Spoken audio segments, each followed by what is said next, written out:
Hello বন্ধুরা, দীপাবলির দিন কিভাবে আমি আমার ঘরটাকে আলোকিত করেছি আজকে সেটাই চলো দেখাই।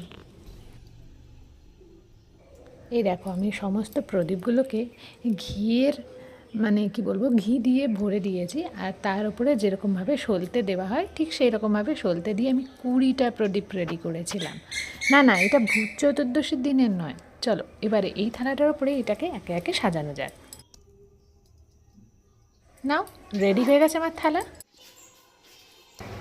চলো এবারে একটা মোমবাতি আর একটা লাইটার নিলাম। চলো এবারে এটাকে একটা একটা করে বাড়ির বিভিন্ন জায়গায় আমি বসিয়ে দিই।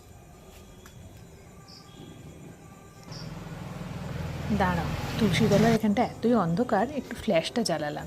দেখো কি সুন্দর লাগছে না? এই প্রদীপের শিখায় সবার জীবনই আলোকিতময় হয়ে উঠুক।